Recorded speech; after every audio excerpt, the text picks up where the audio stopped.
Welcome, everyone. My name is Faith Polk, and I'm a project director here at WestEd, and it's my pleasure to welcome you to this session, Supporting Multilingual Learners in Early Childhood Environments.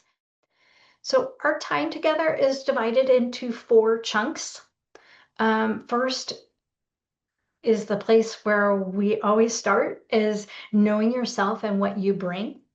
It's very difficult to support other people when you haven't spent some time thinking about yourself and what you bring to the situation.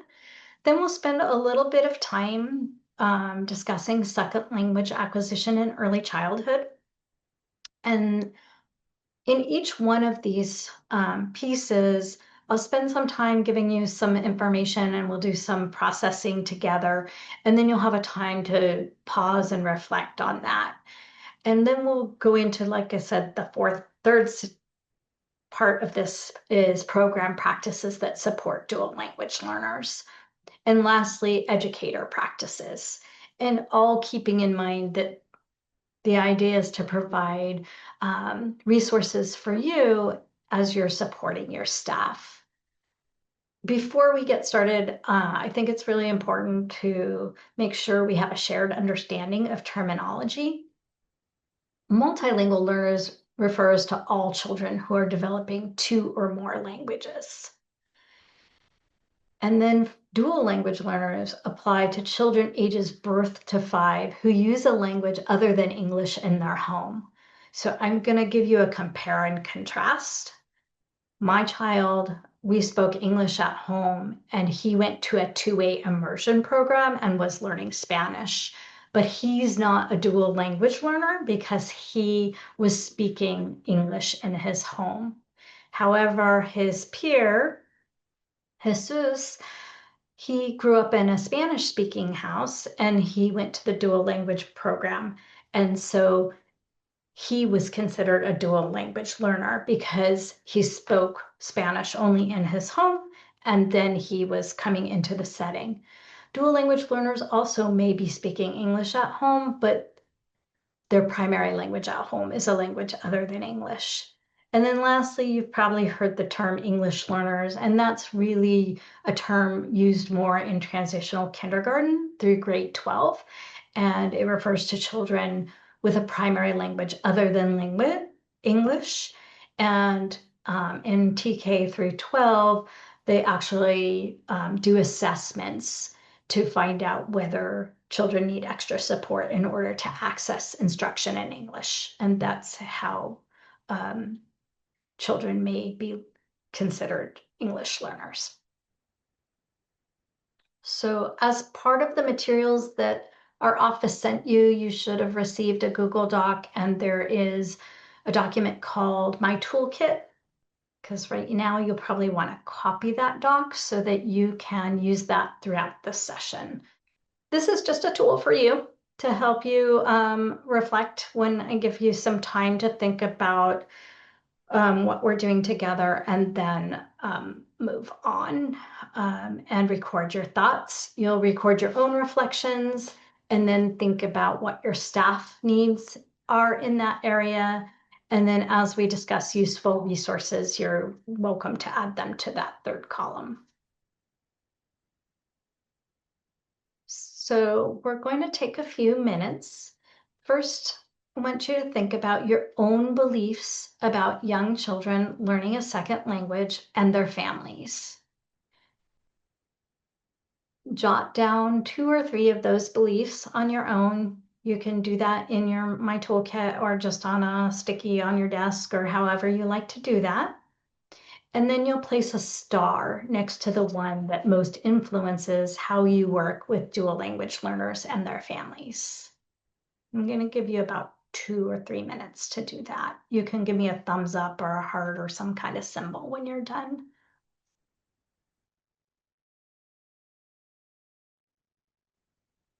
If you'd wrap up your thoughts, I'm going to give instructions for the breakout rooms. In a moment, I'm going to assign you into 4 breakout rooms. And in your breakout room, briefly introduce yourselves. Some people have joined us since we did introductions. When you're in your breakout room, please select a recorder, a reporter, and a timekeeper. The recorder will make notes so that your group can think about what you want to share when we come back together. The reporter will be the person who will share when we come back together, and the timekeeper will keep track of your time so that you make sure you have an opportunity for everybody to share. In your group, first share the beliefs that most influence your work, and then discuss how do those beliefs relate to your personal experiences. Think about the experiences and the people who contributed most to your beliefs and why. And then what ways did they shape your beliefs? And then make sure your reporter is ready to share when we return. We'll have like 10 to 12 minutes in them. Enjoy your conversation. Looks like everybody has returned. So for expediency, I'm going to ask the reporter from group 1 to share what they noticed first. Hello, yes, I'm Ana Martinez from room 1. And basically we did talk about, all of us seem to be familiar with the background of either multilingual or dual language. In my case, I'm a dual language because I grew up in a Spanish speaking house. So basically we were talking about having an immersion of both languages when you're teaching your students and welcoming your families into the program. You know, having always that double translation, you can say that, like teach the children in home language and then repeat it again in English at the same time. Dr. Nordini was saying also to use a lot of visuals and visual aids in case, you know, the transition between English and Spanish is not very understanding for, I mean, the students are not catching it, to be able to see it, to visualize. Also building that relationship with the parents at the beginning, you know, and understanding their culture and their language at the same time, making them feel welcome, you know, and meeting their needs. In Miss Constancia, she was also saying about making your personnel or your staff feel confident on using home language. You know, sometimes you may feel like I don't speak Spanish very well, so I don't feel confident enough for me to teach the students the language.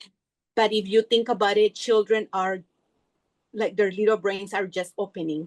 You know, even one word in Spanish will help, you know, even for as an adult, if you don't feel confident talking or speaking the language because you don't speak it really well, you know, you can start little by little, maybe doing a rhyme in your language, maybe doing a song in your language, so you can feel that, you know, that confident on continuing and learning at the same time with your students. You can take it as that, you know, let's learn together, let's practice together. And but sometimes it's hard. She was saying that sometimes it is hard for them to feel open to do that. So that was our conversation in room 1. Sounds like room 1 went beyond talking about beliefs and dipped into some practices that they're using. It makes me wonder what your experiences as a group were growing up. You mentioned that most of you were dual language learners.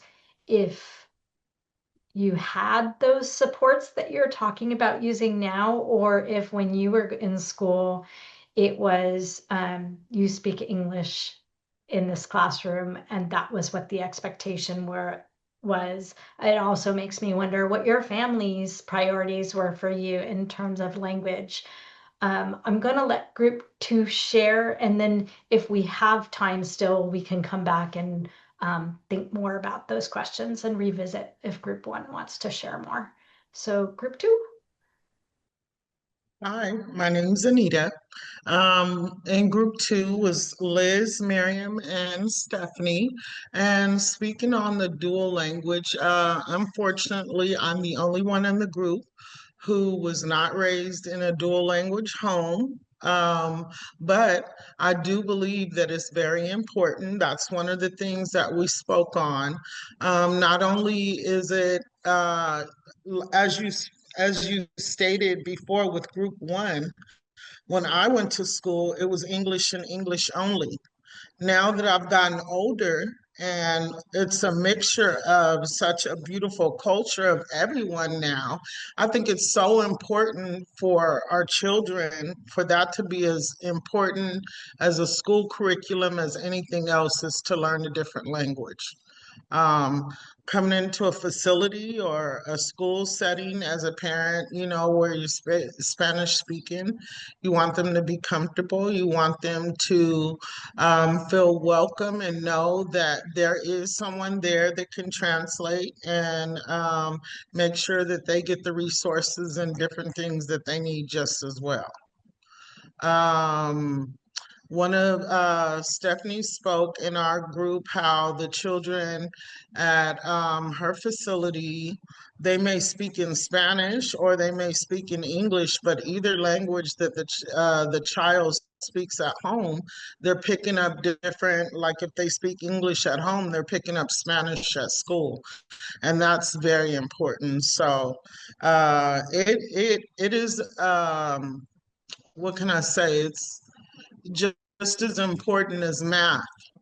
It's just as important as math. So, yes, we had a very good conversation on the dual language. And like I said, all three of them, I think, grew up with it in the home, except for myself. And that's a very fortunate thing to have. It sounds like group two also came from the perspective that speaking more than one language is an asset, and that's true. We know so much more now than when I was growing up. I think some people still are familiar and believe the myth that hearing two languages in early childhood can be confusing, when to the contrary, research has shown time and time again that the human brain is wired to learn language, and the earlier the better, and it's not confusing. In fact, when children use more than one language, when they're multilingual learners, they're doing what's called translanguaging, which is taking advantage of all the languages that they know and processing language and using all the systems that they know to learn. And so uh, that's a great place to start. And, 2/3 of the world, as you point out, Anita, 2/3 of the world is multilingual. The US just happens not to be as proactive and have a position. Like in Singapore, children, they learn their native tongue and English in school from the time they start school. That's just how their entire school system works. And there are many cultures that do that.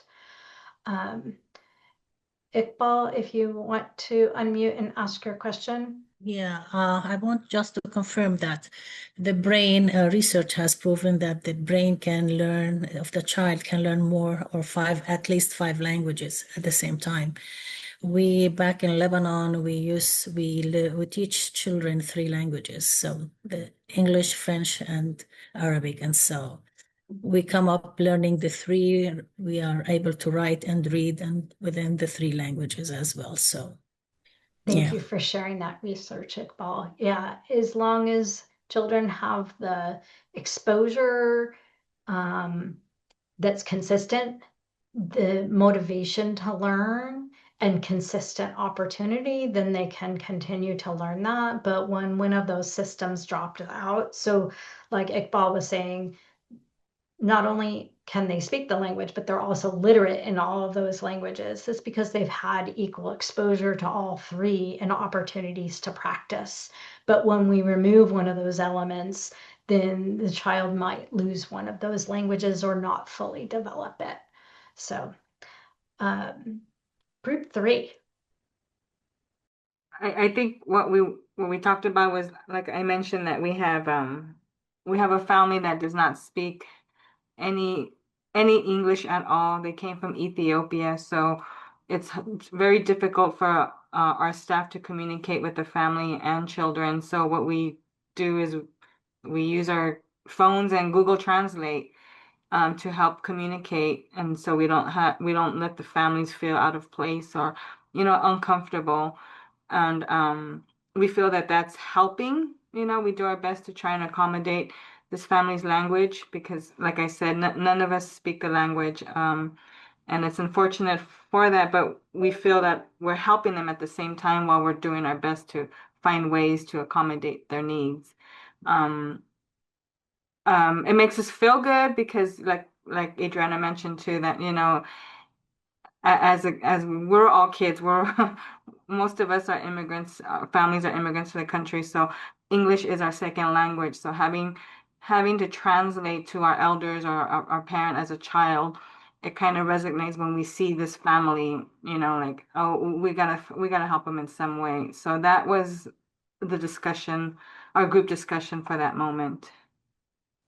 Yeah, it sounds like you really hold the core belief that, families, children grow up in the context of their families, and it's really important to be able to communicate with families and Right. to provide them with tools. And Google Translate, we are so lucky to be in this day and Mm-hmm. age when We we have are. easy access.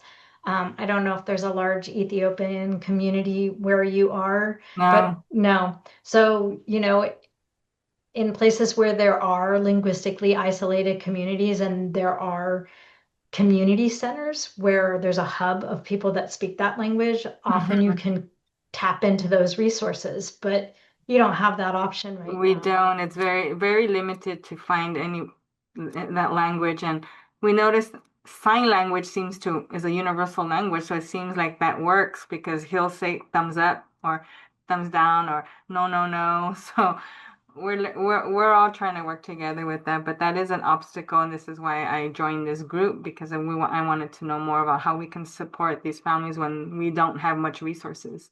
Yeah, that's a really great question. And this session doesn't have that much information specifically on communicating with families. It sounds like you're doing a lot already. There are some Office of Head Start resources on Mhm. working with immigrant families and newcomer families. I did not pull them for the session, so please feel free to email me and I will send them to you if you're Okay, not great. able to find them Yes. Thank online. you. Yeah. Okay. Thank you. And I think it's great that you're thinking about using gestures and visuals and to help. I do want to make sure that we're all aware also that gestures may carry different meanings in different Mm-hmm. cultures. Mm-hmm. My aunt shared an experience about using what here we call A-OK, like I don't want to make the symbol because I don't want to offend anybody, but you turn your thumb and your index finger into a circle and then hold up three fingers. Um, she was in another country and that meant something Yeah. very different. Different. And Yeah. so we're all going to try, and I know that the families know that you're trying. So um, Yeah. just So we go along with the family. So if the dad raises a thumbs up, we do a thumbs up. So we let the family take the lead. that's a really great way to start. Yeah. Thank you. Thank you. Group 4. We talked a lot about the belief that bilingualism is a strength. Just in the world that we're living in, there are so many diverse languages, and in order for our children to be prepared to go out into the world and be the best that they can be, bilingualism is going to be that support for them, and get them steps ahead of others who are not. Um, I shared an experience of being an English only speaking individual who I had to speak to parents in front of a classroom the other day, and I needed to know 8 different languages in that one classroom. And we figured it out through Google Translate and through the fact that the teacher spoke Arabic and helped me out a little bit. But um, that just went to show how powerful it is to be able to speak multiple languages, to be able to function in today's world. And the rest of my group kind of talked to the idea of they're both in North San Diego County, and how important it is for them to be able to meet their parents where they're at also. So, and best support, kind of like the previous group shared. So that was our conversation. That's wonderful. We all come from the shared belief that more than one language is better. And that's not always the case with groups. So I do want to share a little bit of context about remembering that while we're not in the norm here, often dominant beliefs influence teachers' practices. And so we want to think about what those dominant beliefs are and how we might be able to counteract them and support our teachers where they are and help them grow to understand the value of multilingualism and how to support children to get there. So some of those beliefs, the dominant beliefs that prevail sometimes, are that multilingual learners enter early learning and care with a language gap. That's absolutely not true. They're also not unequivocally speech delayed or anything. And often they're just quiet because they're observing and listening, and they may speak very much in their home language. They may actually respond to somebody speaking to them in English, but there's not a language gap. And adding languages is not going to cause confusion or any delays. Often, though, multilingual learners will have one language that they appear to be stronger in when they're communicating, especially in the beginning. But if you combine multilingual learners' vocabularies and all the languages they know, they actually know more language than monolinguals. And again, we addressed this briefly together. We're in the United States, so often it looks like monolingualism is the norm, but it's really not. And then lastly, I think it's really important to recognize that some people feel that some languages and some language varieties are more valuable than others. And one of the examples I'll give is my young son. When I wanted to put him in school, I put him in a two-way immersion Spanish English program. And my parents immediately were like, "Why are you putting him in Spanish? You should put him in Mandarin. That is a much more valuable language." And I was like, no, it's not a much more valuable language because 80% of the world speaks Spanish. And living at the time in Southern California, that was a very valuable language for my son, and it still is. But there is sometimes a perception that different language varieties also are not. Like if we talk about African American English or different dialects of English or different dialects of other languages, they all carry equal value. But sometimes the dominant beliefs affect people's perceptions of what's reality. So that's just a short, you know what? I think I missed a slide that probably is important. My apologies. I was so enamored with everybody's conversations. I missed this. And this is really important for our group in particular, because self-reflection is critical for being able to perceive and analyze oppressive forces and take action. And so really the perception that monolingualism is, the norm and that children need to learn English first or only English is one of those oppressive forces. So we need to take it upon ourselves, and our teachers need to self-reflect, just like we did, just on our own beliefs, assumptions. We didn't talk about our biases because we don't have the time to do that in this 2-hour session. But I implore you, as you're working with your staffs, to take a long-term approach to supporting children with multilingualism, multilingual learners, so that your teachers have that opportunity to self-reflect and think about what they believe and why they believe that before we move on into providing them with information that may help change their beliefs.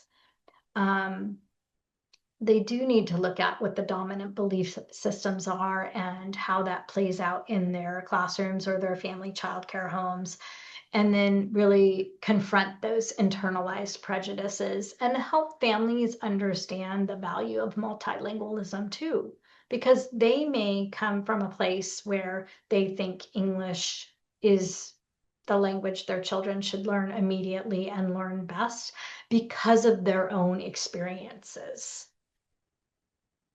So another personal example there is my grandfather came to this country knowing 5 languages. My mother only spoke English because when my grandfather came to this country, the prevailing value was you learn English and you assimilate and you do this fast.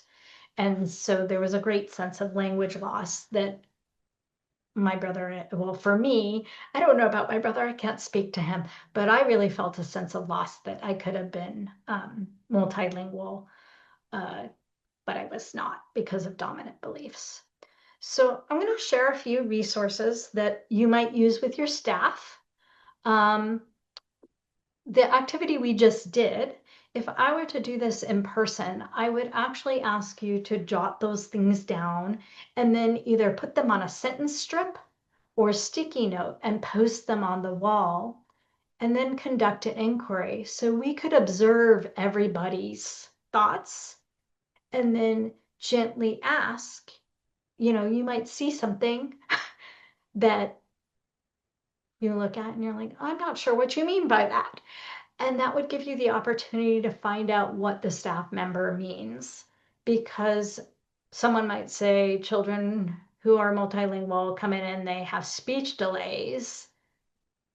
That means one thing to me, but I don't know if it means the same thing to that person. So I might ask, could you tell us more what you mean by that? And then in listening to that person, we find out that really what they meant was not that they have speech delays, but it might take them longer to speak out loud in the classroom situation because the language is new to them. But that's a way to surface people's beliefs. Another great resource, and I love this resource, and now it feels so old, but it's just an amazing resource from Lisa Lopez and Mariela Paez. They were students of Patton Tabors, who was kind of the founding mother of dual language learning in the United States. And in their book, Teaching Dual Language Learners, they provide this questionnaire, which is also in your Google Doc handout because we're allowed to give that to you. And it asks teachers to think about their own beliefs. And so instead of doing the activity we just did, you might actually have your teachers fill out these questionnaires and then discuss them.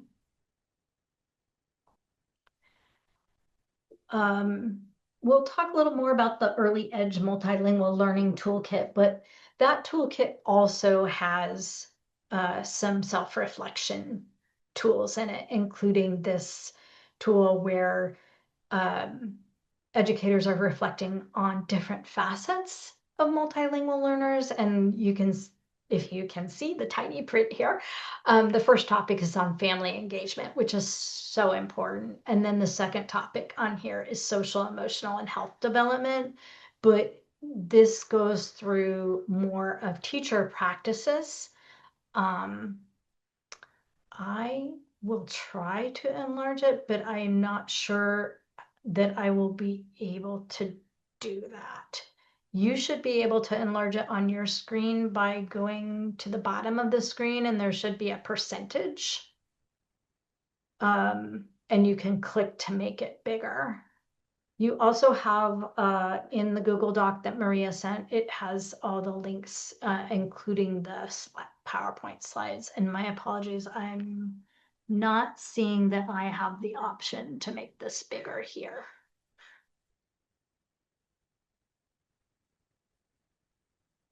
Another resource, it comes from POLL Strategies, Personalized Oral Language Learning Strategies.org.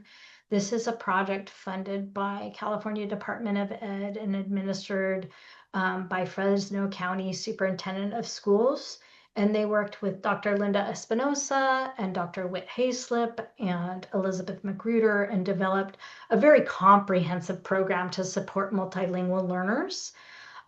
Within the toolkit for educators, there is the developing authentic partnerships with families of dual language learners. And the first section about that is learning about ourselves. This is an invaluable resource to you. And at the end of this session, we'll have an opportunity. I have the link to it in one of the documents, and you'll have an opportunity to go take a look at it if you'd like to do that. They provide slides and all the notes and activities for educators to do to learn about themselves and think about what we have been thinking about together, our beliefs, assumptions, and how that affects our practices. So just to pause a moment here and give you the opportunity to go into the document, the toolkit, jot down some of your reflections. Think about what you know your staff needs in this area. And then I just shared a few resources, and you're welcome to add those now or add them toward the end of the session when we're more actively exploring those resources. And I'm just going to give you about 1 or 2 minutes to do that. That may not have been enough time, but you will have more time later in the session that you can add to this. I'd like to try to give you a little bit of time to take a sip, as Gusky would say, Thomas Gusky, who talks about adult learning, that if we fill the cup too full, it just overflows. And so you need a minute or two to process, and take a sip and before we move on to the next topic. So our next topic is, I used to teach a whole course on second language acquisition in early childhood, so it will not be a whole course, but we will have a very brief toe tip into it. We're going to start with an activity, very similar to what we did before, and this is a strategy to use with multilingual learners too, is to always give them time on their own. Like give them processing time on their own before you ask them to use their new language or talk to another child. You're going to list 2 or 3 things you know about multilingual learners. Try to think of something different than you shared in the first session, because I know some of you moved beyond beliefs. And then record 2 or 3 ways you already support your staff. And write down 2 or 3 things you want to learn in the remainder of this session. I'm going to have about 3 minutes to do that, 1 minute per question, and then we'll hop back into breakout rooms for some discussion.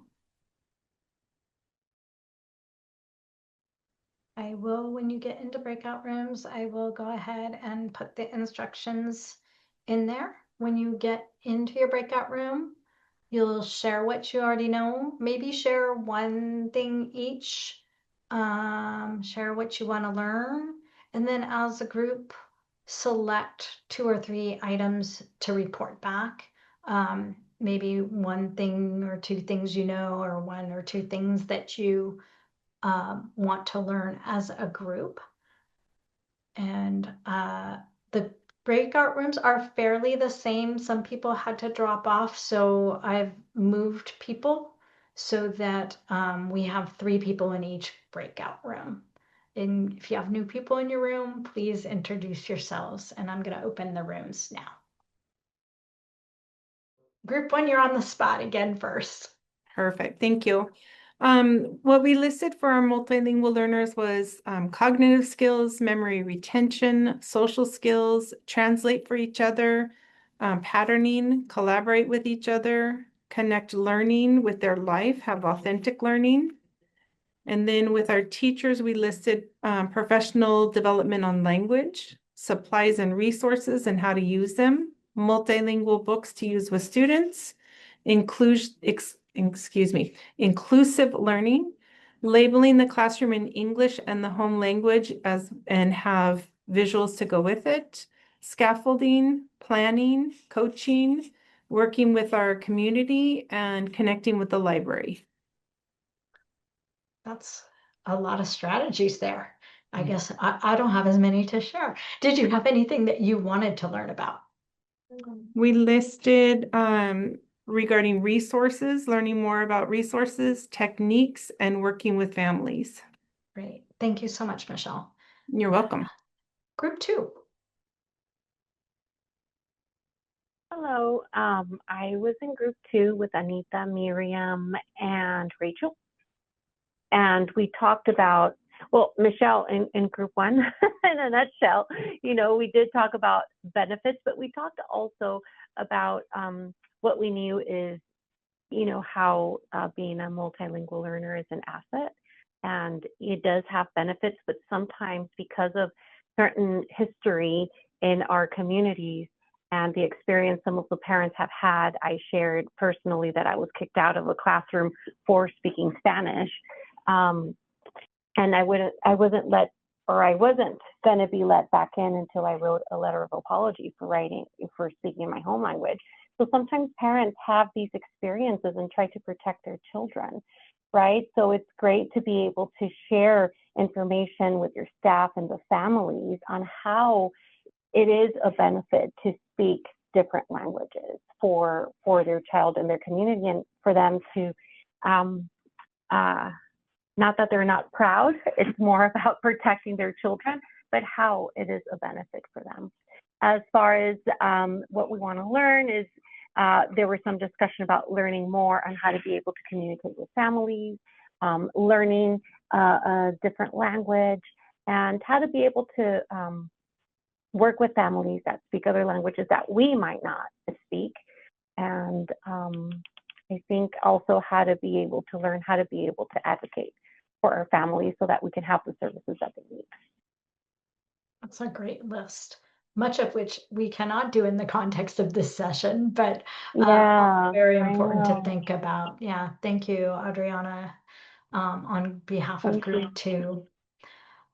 And Group 3.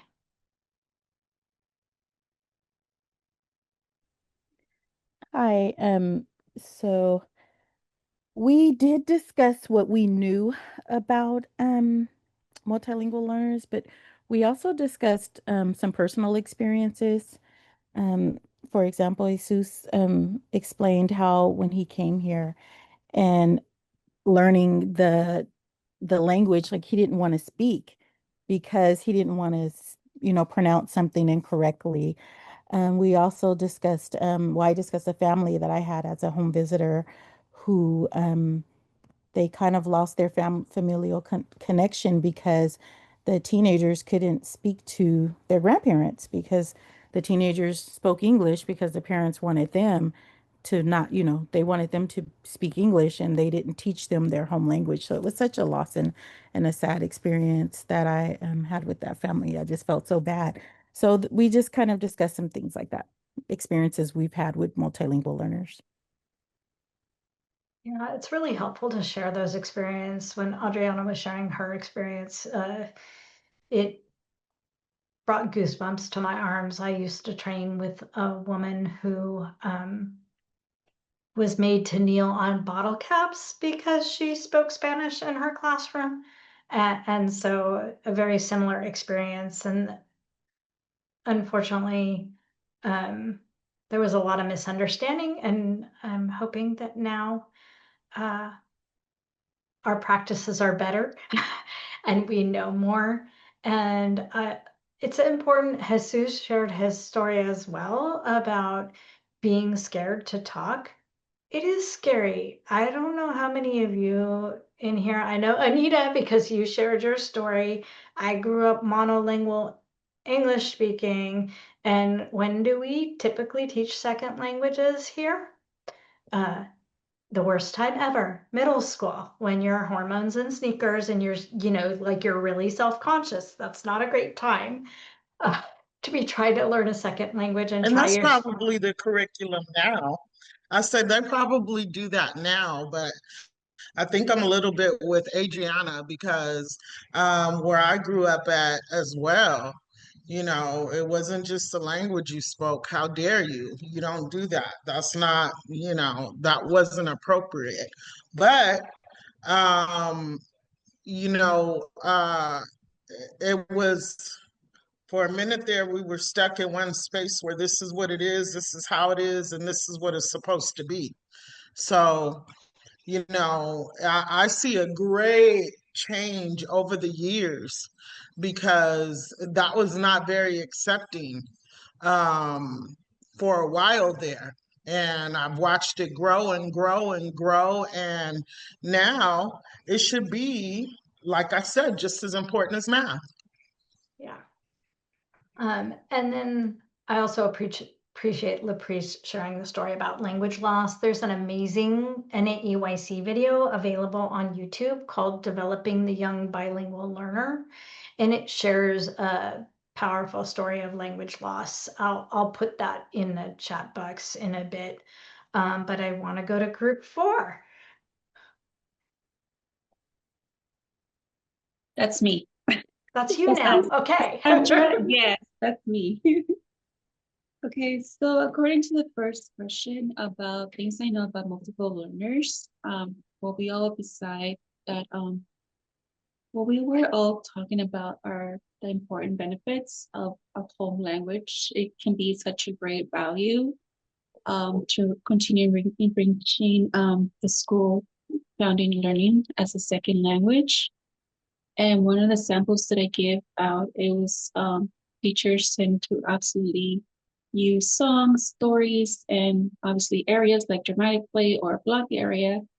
That's when children can also bring their home language and get the other children can get familiar with their language and continue extending the area as a dual language, multiple languages, right?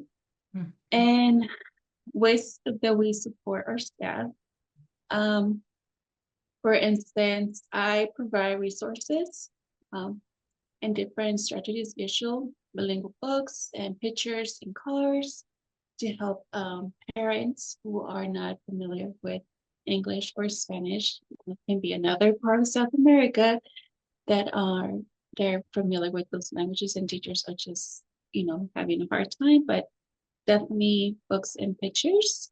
And also we tend to model practices to create professional development opportunities to focus and support dual languages and learners. And things that I want to learn more, it's how to use better the assessment of the DRDP 2025. Since we are a Safe and School program, we are using DRDP. and it has to strengthen family partnership to continue language and learning at home. And Sandra, anything else? So I was just sharing that an experience that I had last year. I had a little boy from Guatemala, and they speak, their home language that is not Spanish, the dialect. I really don't recall the name of the language, but his mom had a very difficult time to communicate with us because that was their primary language, and Spanish, she was still like introducing it. So she always will say, I don't understand, I don't know how to read, and putting herself very down, where I told her that her language was very important, and not just because she didn't spoke Spanish, the way that her community did, that doesn't mean she didn't know anything. So, so then for her to feel more comfortable, I asked the little boy if he could help me translate to mom in their language, and he did. He was able to understand when I was speaking English, he will translate or when I was speaking Spanish, he will translate that to mom, and that made mom more comfortable. And eventually through the year, she was able now to communicate by text, or we have the learning genie, communicated there. She felt more comfortable, but at the same time, the little boy was always my first resource to communicate with mom. And he did a very wonderful job on able to do that, maintain that connection between the family and us. Because, and he felt very, very proud, the way he communicated. And it was just fluently the way he spoke the language, Spanish, the English, and he could go back and forth. So it was very interesting to see how children really grasp all those languages that they hear out in the community, out in the, in social media nowadays, sad to say, they're in there all the time. So they grasp all that in their like little sponges, and I could see it with this little one. Yeah, and I think I cannot think of the name of the book, but there's a children's book about a little girl who is bilingual and she's always complaining about having to translate for her abuela.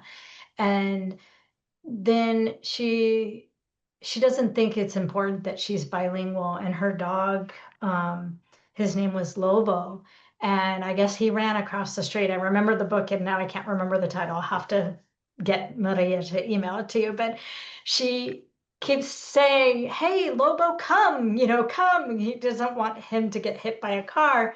And then finally she says it in Spanish and he comes, and then she realizes the value of her ability to speak both languages. And,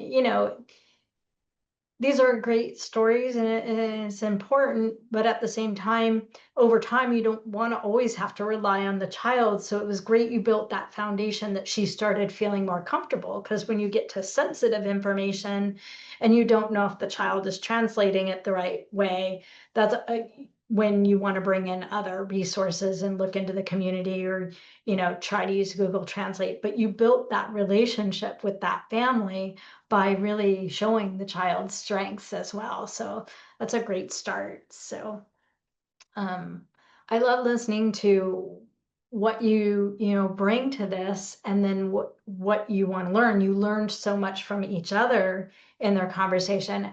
And this KWL that we use, what I know, what I want to learn, and then you'd go to what I learn, is a great strategy to use with teachers too, because you can bring them in and say, hey, you guys know a lot of things, and have them list that. We do this with children. What do you know? And then what do you want to know? And then you do your explorations and you fill out the chart for what everybody learned.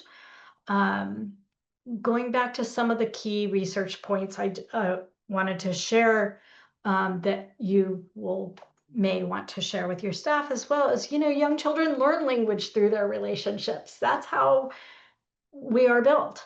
They don't learn a language by watching TV.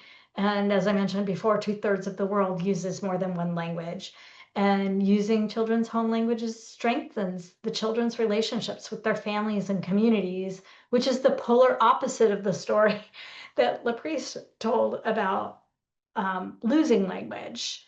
Children will use and understand all their knowledge about language without separating the languages they're developing. That's the concept of translanguaging that I mentioned earlier.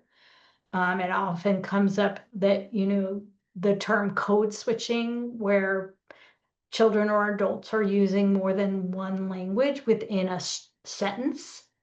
That is a normal, natural part of being multilingual. It's not confusion. It's really showing understanding of all their knowledge about language without separating languages they're developing for children. And as adults, we do it often when we're emotional, for example. The research will tell you that people will go back to their home language and they'll want that conversation in the home language, or they'll start sprinkling in the language they grew up in when they talk about those experiences. This is fairly old research, and it's just critical. I mean, and sometimes it's helpful to remind people that this isn't a new concept, and fostering children's home languages really provides success for learning and literacy in English as well. This is the more recent version of the children are socialized into language. Children learn their cultural norms by observing and being exposed to the people who live with them, right? And who talk with them and parent them and educating. It's that central role. And I popped into a breakout group where somebody said this very eloquent. I think it was like, lose your language, lose your culture. This is the converse, right? Keep your language, keep your culture. I am not going to go through all those. You do have these slides in the deck that you are given, and it's just about the advantages. You know, you can communicate with more people, you understand more cultures when you're bilingual. There are cognitive benefits. Kids who are bilingual do better on SATs. They have two language systems to draw from. They have greater character because they have more empathy for people of different places and different languages. They have greater access to curriculum, again, because of that vocabulary and conceptual understanding. And then lastly, in pretty much every other profession than ours, you know, being bilingual is often a monetary advantage because multilinguals are generally paid more. Some of the select resources you'll be familiar with: the Infant Toddler Learning and Development Program Guidelines, the book I mentioned earlier by Lopez and Paez. Preschool English Learners is a CDE document. If you don't have this document and you've never seen it, even though it is old, it is great because it explains things very clearly and in plain language and succinctly. CPIN, California Preschool Instructional Network, still does regional trainings on it. And if you haven't been, or your staff hasn't been, strongly recommend those trainings. If you're really into the research overview papers from CDE are also very helpful. There are key themes or key recommendations at the end of each chapter if you just want a summary and you don't want to read the thick, rich descriptions. What is going on? I clicked on the wrong thing. The Office of Head Start has a lot of really great resources that are still available on headstart.gov. Same, different and diverse. I love these research to practice briefs because they're written in a very understandable way. And they also talk about the diversity of multilingual learners. They are not all the same. Their immigration stories are different. The languages are different. They come with different funds of knowledge. And so we need to recognize that as well.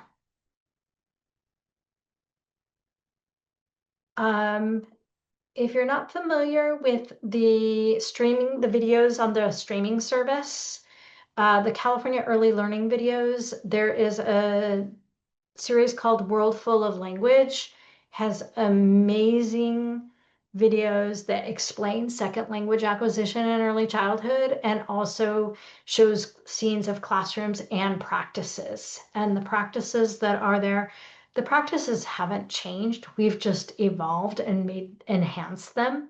And we'll look at some other resources that show that. How many of you have been on SECO? Our California Early Learning, yeah. So there are multiple classes on SECO that are relate to dual language learners. There's the virtual learning classroom, which is amazing for teachers. There's a course on dual language learners. There's a newer, probably still the newest. Well, I'm going to give you a sneak peek of this, but that wasn't what I was going to talk about. The newest, maybe this skipped a slide. No, maybe I took it out. The newest series on multilingual learners on SECO right now is called Supporting Young Multilingual Learners and Their Families. This is a module series that I wrote with some subject matter experts probably 2 or 3 years ago now. But they're easy to follow and have the most current research. And right now we're working on the Infant Toddler Learning and Development Foundations modules. I think most of you are working with preschool, is that right? do you want to see a sneak peek of these? Give me a thumbs up if you do, and if you don't, then I will move on. I see one thumbs up, and I don't see anybody thumbs downing. Okay, so I'm gonna do that. I'm gonna get out of the screen. And the reason why I want to share this with you is because we have a section on multilingual learners in that series. Of course, now my desktop has turned into a giant mess, and I cannot find where I pulled it up for you. I will pull it up again.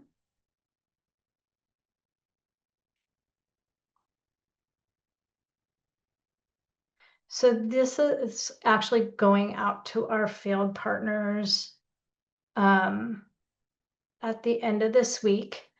And there's a whole lesson on the power of multilingualism. And it discusses how young children learn language through relationships. And I think, I'm sorry for scrolling on you, but I just want to give you kind of the visual of what all is in here. Because even though you may be working primarily with preschool age children, these are the foundations. And often families come to us and want to know about the younger children too. But we have some examples of how infants and toddlers develop more than one language. So through care routines and play and shared experiences. There's a quiz on, of course, this is not going to let me get to the video without taking these. There's a quiz on myths. There's a section on translanguaging.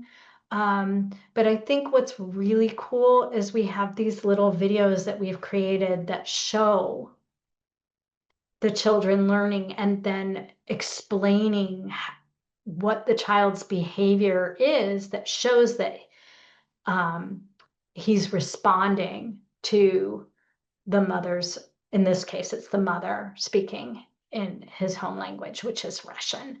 And so we go from the first 4 months through all the way through 36 months. And the videos are in various languages. So that is a very exciting thing that is coming soon. Those will be released in June. And then I'm going to give you a minute to do this so that I can also share a sneak peek of one of the new infant toddler videos. We can either talk about program practices together and I can go through those resources with you, or we can dive right into, there is a Google Doc that has all sorts of resources about practices.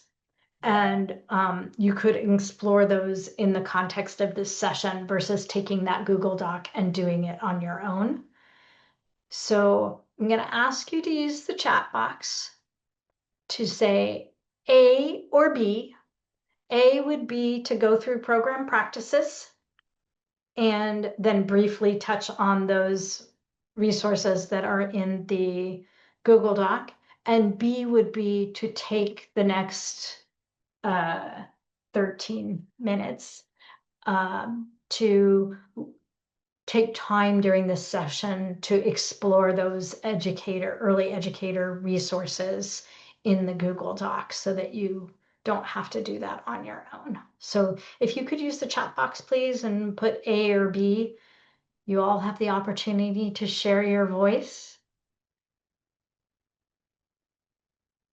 I got some B's and some A's.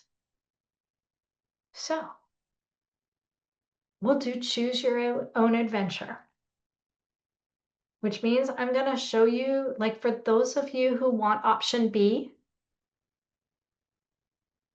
you can turn off your sound, right? And I'm going to show you where the document is, and you can go explore those resources and come back at 2:55. For those of you who want option A, you can stay here with me. Okay, so I gotta find the fastest way to show you. There's a Google document that's listed on the main document that Maria shared with you. And it says something like exploring resources. And you'll see there's a name of a resource and a link. And then there's columns where you can say what that resource is. Copy that document for yourself and then fill it in. And maybe we'll even have 2 minutes at the end where you can share. So, and for those of you who want to talk about program practices, I will jump back to program practices. And that way, hopefully, everybody feels like they got their needs met the best we can. We're going to talk a little bit about program practices, which are programmatic, not early educator in classroom practices. These program practices actually guide what educators should be doing in their classrooms or family childcare homes. And so there are 3 different types of program approaches, and they offer different benefits. These are all listed in that supporting multilingual learners and their families class that I was talking about.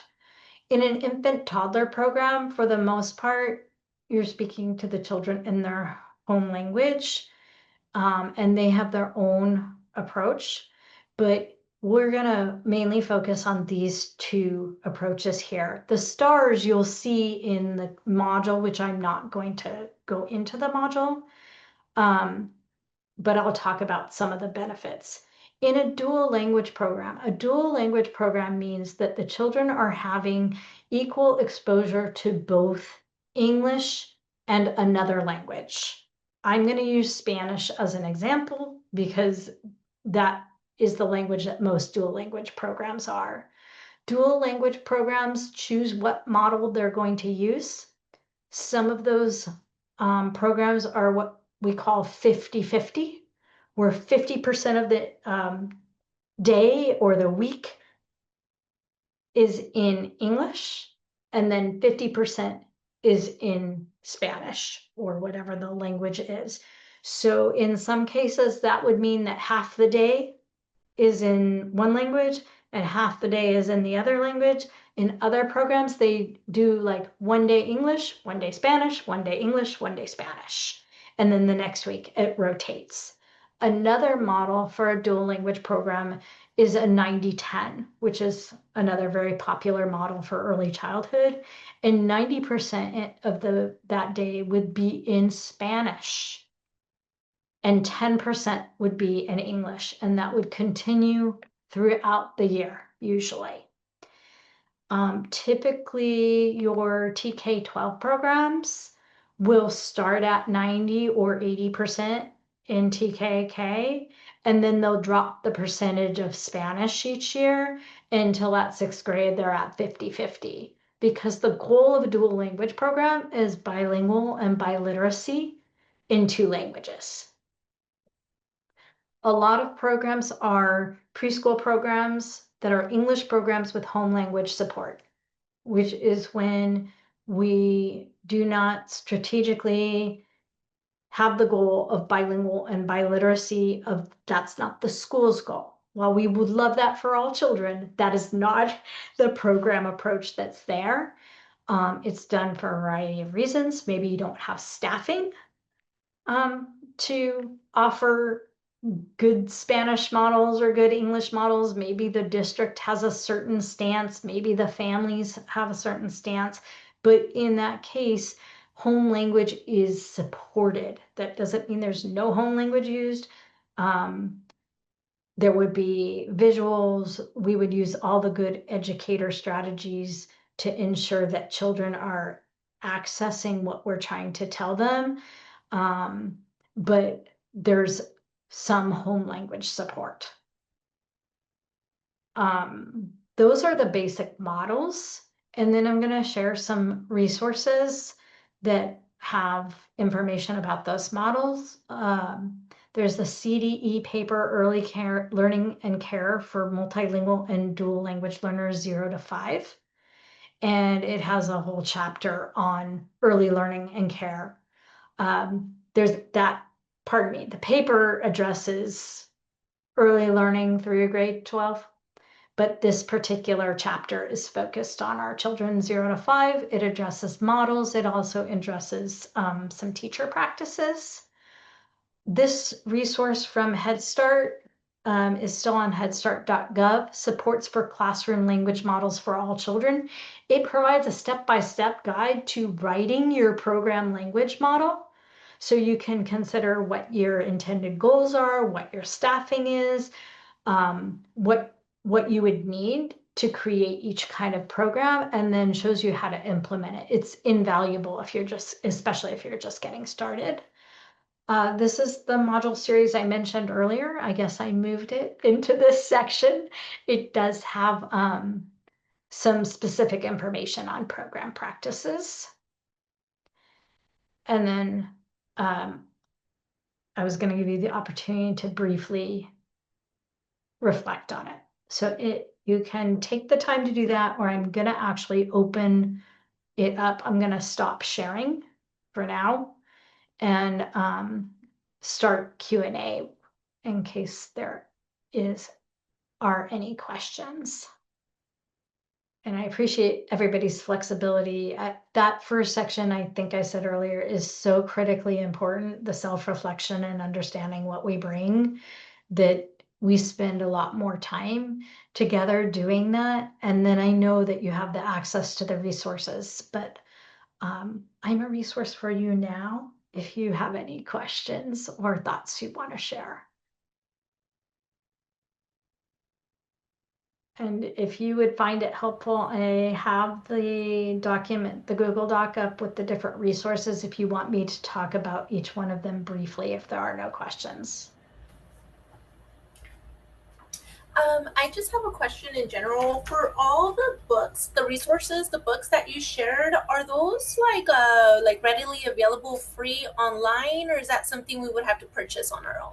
The vast majority, that's a great question. The vast majority of them are available free online. The only book that does cost money is the Lopez and Paez book, the Green book. That is a resource from Brooks Publishing, and no, I don't work for them. I don't get a kickback for them. It's just a really great resource. So we really try not to share too many that have a cost associated with them. Thank you. You're welcome. I appreciate everybody's thank yous in the chat box. I really appreciate everybody's time and attention, and I know you guys are all busy, so this is a really critically important topic, and I hope you will take the time, if you did not during the session, to look at handout 3, exploring resources on early educator practices. Each one of those resources offers some amazing content. And like I said, the poll, the personalized oral language learning resources, actually provides slides with notes and videos that you can use in training, and not only on the family engagement toolkit, but they have instructional strategies along with videos and then family supports. It's probably right now my favorite resource. And it's easy to remember, pollstrategies.org. Those of you who are still here, do you want a sneak peek of one of the Infant Toddler Learning and Development Foundation's videos? Okay. I am happy to, it's my pleasure. We've been working on these for 2 years now. And this one is approved. My apologies that it's still in Frame.io. Hopefully I can kind of hide that a little bit, but this is for language development, emerging conversations for 23 to 36 months, which is the oldest age period.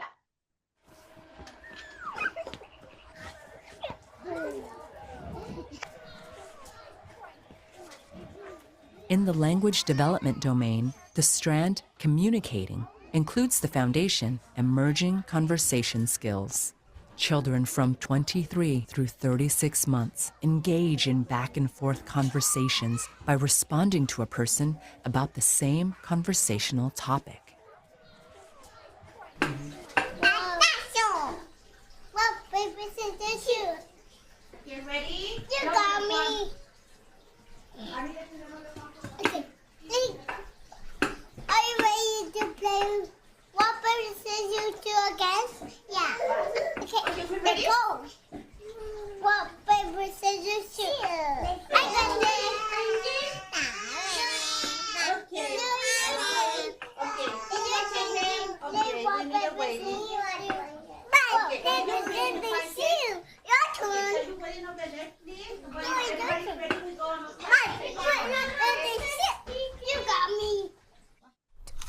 We can measure the family books. Look at that. This family book is 4.5. You, Jimena. And that's me. That's me too. Oh. My book Is Jimena on your book? Wag, I'm a Remus baby. You were babies. Wag, you're supposed to be telling us. What? You need to tell us when we're all the baby. We have 6 in each row. That's all. And now we're closed it. There's no room in. There's no room, it's full. You have 1 in each spot. Yeah. You hear that? You hear that? I do hear it. I hear it. You hear it? It jingles. Yeah. Yeah. What are we going to do with them now? In the tunnel. Oh, we can put them in the tunnel. I think those were going to be out in the spring on a new CDSS website.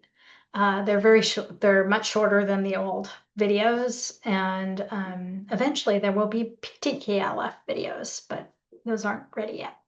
So I just want to thank you all for your time and attention. I really appreciate you being here, and I hope you have a fabulous day. Feel free to email me if you have any questions or want additional resources. I'll put my email in the chat box.